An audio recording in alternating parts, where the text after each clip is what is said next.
Actually, I'm known in my teaching to, if your work doesn't support your answer, you get a 0 on the problem. I was pretty harsh about that because it's not about the answer, it's about the process. If somebody got the wrong answer, but everything's laid out there perfectly, I can even tell exactly which numbers they punched in the calculator incorrectly. I've been known to take off 1/100th of a point. And right. Rather than that, get a perfect score, because it's so important to understand what you're doing. And I think someone had also asked this question about laying things out. The first serious engineering course, I call it boot camp. Get in this habit of laying out the problem. Define your problem. What are you looking for? What's being asked for? What are you given in the problem? And then draw a line across the page. You have what you're looking for, draw a line across the page, and then you start solving it. And if you get into that habit, the problems sort of solve themselves. Yeah. Well, I think what I'm going to do, Dr. Wood, is I'm going to now go into some of the questions that I've received by email. We'll probably get interrupted in a minute. Well, I'd like to have one more thing about that. Sure, but before you do that, I was just going to say that one of the questions relates to just what you were talking about then. It's literally that exact thing. So you carry on and add it, but then I'll maybe go on to this. Yeah. That it's so important to define the problem first, rather than assume it. If you don't define what problem you're solving, how can you solve it?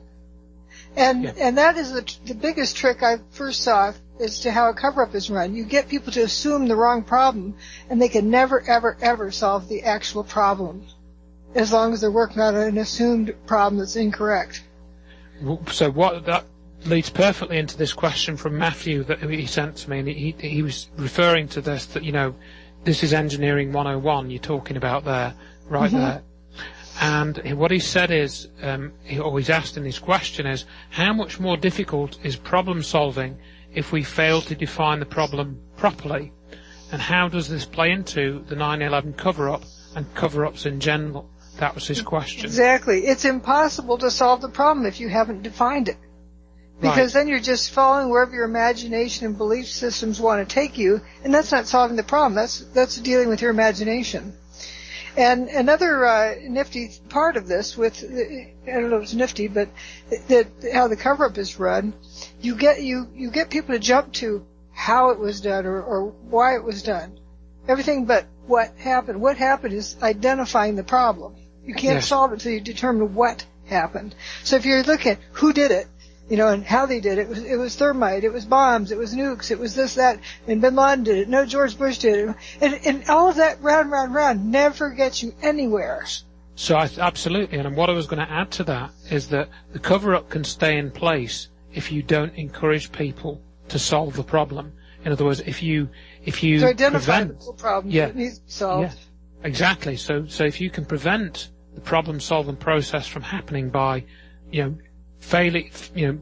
preventing people from identifying what the problem is, then the cover-up can stay in place. You don't have to worry. Yeah, you get them to jump past that and say, it was thermite. Well, okay, what was thermite? It was. What's it? Yeah. I don't know, whatever it was that happened. They can't tell you what happened or what the destructive mechanism was.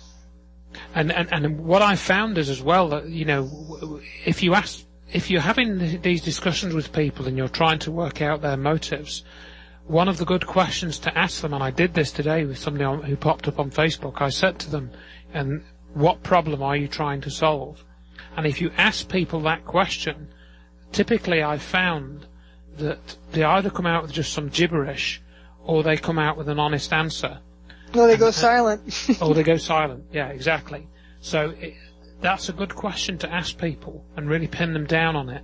And another point that Matthew had made, or it was at sort of the end of his question, is that the 9/11 Truth Movement is essentially being trained to dismiss what you've been saying, what Dr. Wood's been saying in the last few years, without bothering to actually look at it. And a number of people have written to me this, well, I heard of Dr. Judy Wood a few years ago, and I'd never even looked at it. I just assumed that it must be wrong, And then because that's what we were told. Exactly. They were trained, they were encouraged into that not solving, not looking at the problem, not looking at the evidence. And this is essentially what happened to me as well, as I've written a little bit about in my book. So that was Matthew's question and or point as well. Well, that brings me to this thing with this deal with Niels Harrit, saying, well, she doesn't know what she's talking about. Nobody understands her. Nobody knows what she's talking about. Has he even read my book? Right. That's like a first grader saying, I don't know how to add, so therefore that author of that our arithmetic book must be wrong because I haven't read it. Exactly. And we'll talk more about this after the break. It's going to be a longer break now. Niels Harrit has been doing this for a long time, but we'll talk about that more after the break, so we'll speak to you soon. Well, good afternoon, good morning, good evening, wherever you are in the world and the universe. My name's Andrew Johnson, and I'm with Dr. Judy Wood, and you can visit our websites. Mine is checktheevidence.com, and Dr. Judy Wood is drjudywood.com, and she's written a book called wheredidthetowersgo.com. And we did say we'd take some callers, so I think we're going to do that because we've got Kenny, and I just asked that callers, stay on point, keep things nice and concise, and, if you've got a question, frame it as best you can, and we'll try and answer that as best we can. So I think we can now go to Kenny in New York. Are you there, Kenny? Hi, Dr. Wood and Andrew. Thank you so much for all the work you've done and compiled in your book. It is absolutely, it's indisputable if you actually read it. I don't want to keep on the topic of these irrelevant hacks, shills, or whatever with their government paychecks. I want to talk about your work and why it's so important. Okay? We are very close to extinction of 9 million species on the planet. We've created 300,000 tons of nuclear waste with no plan to keep it out of the environment. Meanwhile, we saw what demonstrated on 9/11, which implies this free energy technology that could possibly solve these problems. I'm not sure. I mean, we may be too far down the road with the amount of methane that's being released and all of these 40 positive feedback loops.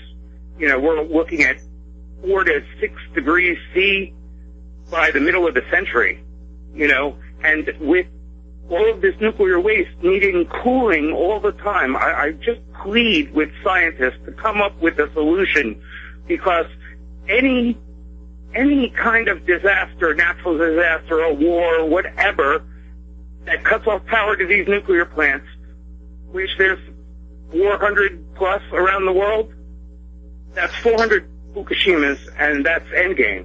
So thank you so much for bringing the data about this technology that was demonstrated on 9/11. Thank you so much. Well, thank you. And I think, a lot of people are worried about the same sorts of things you are, and I suppose I am too.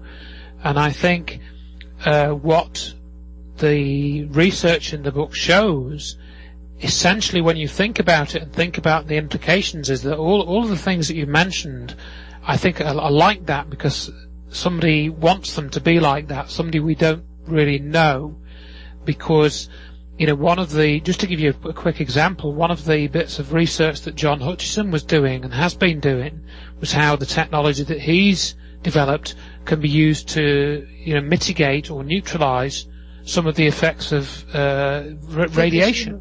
Nuclear radiation. And it appears, for example, that the cold fusion, what's called cold fusion, that's a nuclear effect. The processes which are involved with that, which also seem to have some kind of relationship to what happened at the World Trade Center, that also could be used to for example, neutralize the effects of nuclear waste, or most of them. But of course, until people understand that this stuff is real, this technology is real, and it's not just a scientific mistake or pathological science or whatever name you want to give it, we're not really going to, I don't think, see that being employed as a solution. So you're absolutely right that we need, to get people thinking, well, how do we solve these problems? And take a look over here, folks. We've got the solution here, but we need to get these people who know about it held to account somehow, because we don't know who these people are, but we know that somebody knows, I think, but that's safe to say. You can comment, Dr. Wood. Yeah, the message of my book is once you've read it, you look at the cover, it becomes clear that this technology exists that can do what got done. The majority of the building turned to dust in midair. Therefore, a technology that can do what got done must exist. Think of all the good we could do with that same technology. Instead of destroying buildings, we could provide free energy to the planet. But people have to recognize that and want it. You mentioned about, you hope some scientist comes up with a solution. Well, they have, but the solution is out of reach until, people demand it. And if the majority of the people opened their eyes and looked at what happened on 9/11 and saw what was before us, look at the cover of my book and say, wow, that's what happened. Therefore, somebody has this technology they're keeping from us.